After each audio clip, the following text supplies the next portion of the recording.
Bismillahirrahmanirrahim. Assalamualaikum warahmatullahi wabarakatuh.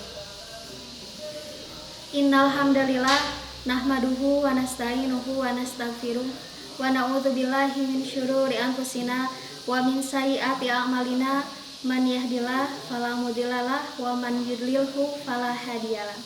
Asyhadu an la ilaha illallah wahdahu la syarikalah wa asyhadu anna Muhammadan abduhu wa rasuluh. Amma ba'd. Anak-anakku, apa kabar? Mudah-mudahan kita semua diberikan kesehatan oleh Allah Subhanahu wa taala. Alhamdulillah pada hari ini kita masih bisa mengikuti kegiatan belajar dengan sistem daring. Ibu harapkan kalian tetap semangat dan tetap konsisten walaupun masih dalam keadaan puasa di bulan Ramadan ini. Anak-anakku yang berbahagia, sekarang kita akan belajar tajwidul Quran. Allah Subhanahu wa taala menurunkan Al-Quran sebagai sumber utama ajaran Islam. Di dalamnya terdapat pokok ajaran Islam sebagai landasan hidup manusia yang mencakup seluruh aspek kehidupan. Oleh karenanya, Al-Quran wajib untuk kita pahami dan untuk diamalkan dalam kehidupan. Untuk memahami Al-Quran sepenuhnya, perlu ditanamkan rasa cinta terhadap Al-Quran oleh seluruh umat muslim.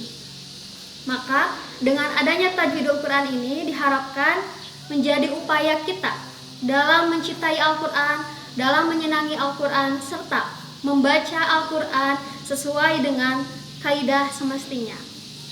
Baik anak-anakku sekalian, untuk pertemuan pertama ini materi yang akan Ibu sampaikan mengenai hukum bacaan nun mati dan tanwin.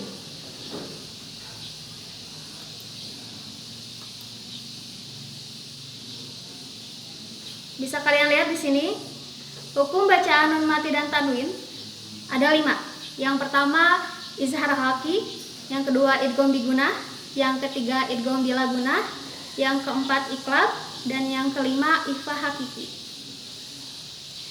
Kita langsung pada hukum nun mati yang pertama, yaitu izhar halqi. Menurut bahasa, izhar artinya jelas. Menurut istilah, jika terdapat nun mati atau tanwin menghadapi atau bertemu dengan salah satu huruf dari izhar. Huruf izhar itu ada 6. A, H, Kho, A, Ro, dan H.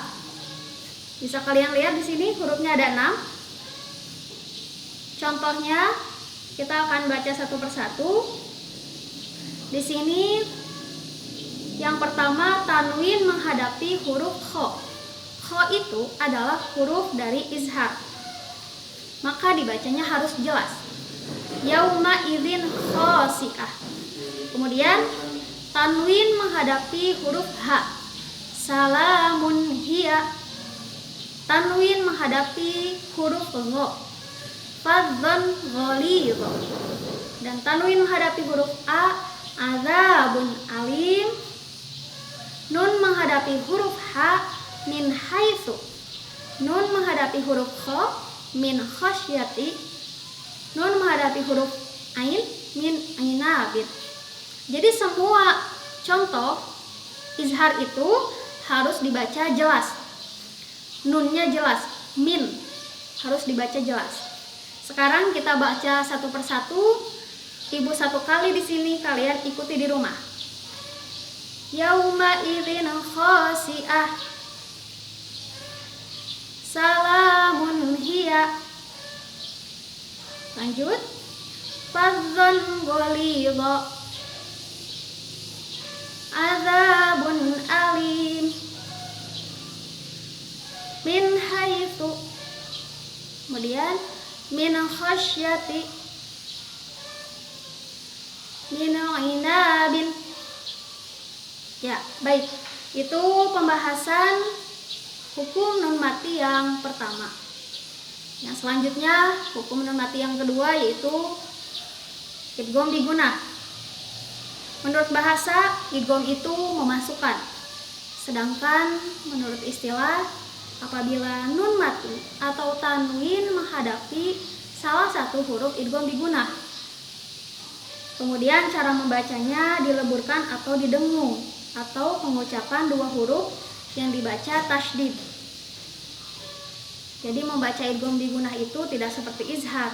Kalau izhar itu jelas, kalau idgham bigunah itu dengan dengung.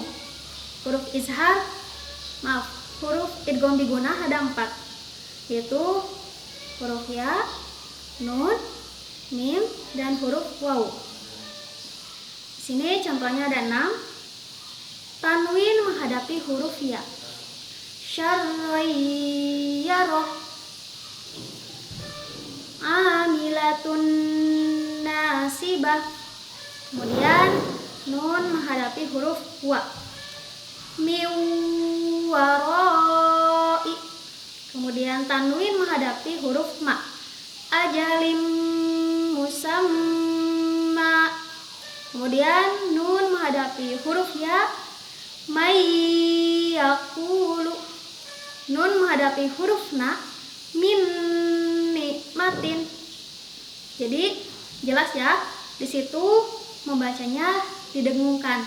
Sesuai dengan pengertian dari idgham bigunah tersendiri, bahwa idgham itu memasukkan. Jadi nunnya tidak perlu dibaca, langsung masuk ke huruf yang selanjutnya. Di sini lihat, syarroyaroh itu nunnya tidak dibaca, bukan syarron yaroh, tapi langsung masuk ke huruf yang selanjutnya.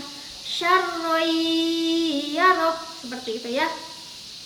Nah, sekarang kita sama-sama membaca contoh dari idgham bigunah. Ibu 1 kali, kalian ikuti di rumah 1 kali. Syarrayyarah, amilatun nasibah, miwaroi, ajalim musamma, mayyakulu, min nikmatin. Ya, seperti itu cara membacanya. Kemudian anak-anak, di sini pengecualiannya dalam materi idgham bigunah itu, ketentuan idgham tidak berlaku pada nun sukun yang bertemu dengan huruf waw dan huruf ya dalam satu kata. Ingat, dalam satu kata. Kalau idgham bigunah itu nun mati atau tanwin bertemu dengan huruf idgham bigunah dalam kata yang terpisah, lihat di sini seperti min sama wa dan waroi itu adalah kata yang terpisah. Apabila ada nun yang bertemu dengan wa atau nun bertemu dengan ya dalam satu kata, itu namanya bukan idgham bigunah. Itu adalah izhar mutlak. Di sini contohnya ada 4. Ad-dunya, terus bunyanun, kinwanun, dan sinwanun. Ad-dunya tidak dibaca aduya, tidak dibaca aduya, tapi dibaca ad-dunya. Terus bunyanun bukan dibaca buyanun, itu salah. Jadi huruf nunnya pada keempat contoh ini, pada keempat pengecualian ini harus dibaca jelas, karena disebut izhar mutlak. Baik, itu materi idgham bigunah. Yang selanjutnya hukum nun mati dan tanwin yang ketiga, yaitu idgham bila gunah. Menurut bahasa, idgham itu tadi memasukkan. Bila gunah itu artinya tanpa mendengung. Kalau tadi bigunah dengan mendengung, kalau bila gunah tanpa mendengung. Sedangkan menurut istilah, idgham bila gunah itu nun mati atau tanwin bertemu dengan salah satu huruf idgham bila gunah. Huruf idgham bila gunah itu ada 2, ada lam dan ro. Di sini contohnya, hudal lil muttaqin tidak dibaca hudal, itu salah besar. Karena idgham bila gunah itu tidak perlu didengungkan, cukup dengan hudal lil muttaqin. Nah, terus samaratir rizqo. Kemudian milladunka mir rabbihim. Sama idgham ya, seperti idgham bigunah, langsung masuk ke huruf yang selanjutnya. Tapi yang membedakannya adalah kalau bigunah didengungkan atau menggunakan gunah, kalau idgham bila gunah tidak didengungkan, tidak menggunakan gunah. Itu hukum nun mati yang ketiga. Yang selanjutnya hukum nun mati yang keempat, iqlab.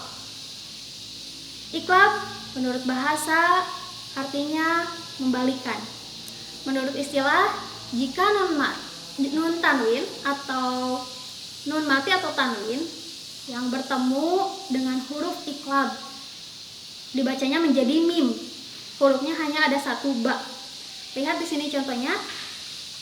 Amadam ba'ida, tidak dibaca amadan, tapi amadam, huruf mim ya. Amadam ba'ida. Kemudian alimum bidzati sayyi'atum bima mim ba'dihim yang bagi, terus ba'di. Nah, sekarang coba ikuti cara membaca contoh dari hukum bacaan iqlab. Ibu satu kali, kalian satu kali di rumah. Amadam ba'ida,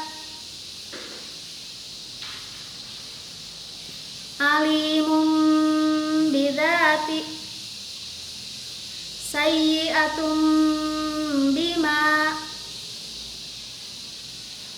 mim ba'dihim yang bagi ba'di. Baik. Yang terakhir hukum bacaan nun mati atau tanwin adalah ikhfa hakiki. Ikhfa itu artinya samar-samar atau tersembunyi. Menurut istilah, jika terdapat nun mati atau tanwin bertemu dengan salah satu huruf ikhfa hakiki, huruf nun mati dibaca samar-samar. Jadi nunnya tidak dibaca jelas seperti izhar. Huruf izhar itu ada 15 ya. Selain dari huruf izhar, idgham bigunah, idgham bila gunah, dan huruf iqlab, maka sisanya adalah huruf ikhfa hakiki. Kita bisa lihat di sini tanwin menghadapi huruf da. Bukan dibaca ma'in dafik, salah. Tapi huruf yang tanwinnya dibaca samar sesuai dengan pengertian dari ikhfa itu sendiri. Ma'in dafik. Kemudian contoh yang kedua, nun menghadapi huruf sya. Ketika kita membaca nun mati, mulut kita sudah langsung masuk ke huruf yang selanjutnya. Udah siap-siap mulut kita itu membaca huruf yang selanjutnya. Min syai'i. Kemudian fa'in. Nah, pas kan huruf sesudahnya ja. Mulut kita sudah siap-siap itu membaca huruf ja. Fa'in ja'uka likulli ja'alna. Kemudian nun menghadapi huruf qaf. Wala in qulta falan tamlika min zahabin. Nah, sekarang kita baca bersama-sama contoh dari ikhfa hakiki. Ibu satu kali, kalian satu kali. Ma'in dafiq min syai'in fa'in ja'uka likulli ja'alna wala in qulta falan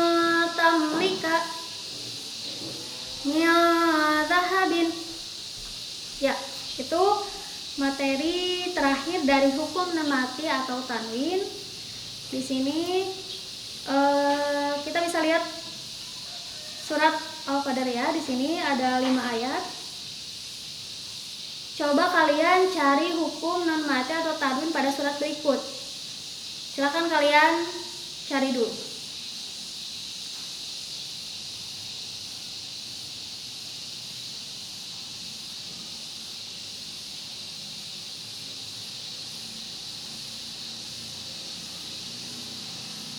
Ya, kita lihat ya satu persatu dari ayat 1.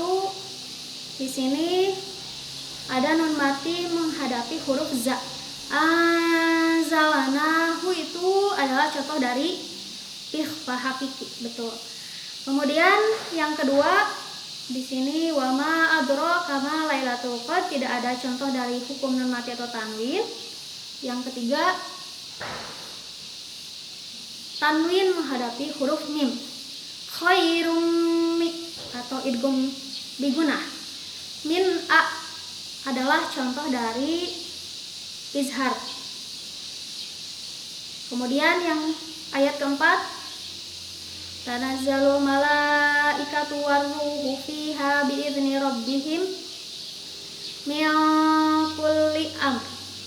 Milku nun mati menghadapi huruf haf atau ikhfa. Dan yang kelima tanwin menghadapi huruf ha atau izhar. Baik anak-anak, itu materi tentang hukum nun mati atau tanwin yang dapat Ibu sampaikan pada hari ini. Ibu harapkan dengan kalian mempelajari ini, kalian bisa menerapkan ketika membaca Al-Quran. Apalagi ketika bulan Ramadan ini membaca Al-Quran dilipat gandakan pahalanya oleh Allah. Kalian harus membaca Al-Quran sesuai dengan kaidah semestinya. Apabila ada hal-hal yang tidak kalian pahami, kalian bisa hubungi langsung ke Ibu. Terima kasih. Wassalamualaikum warahmatullahi wabarakatuh.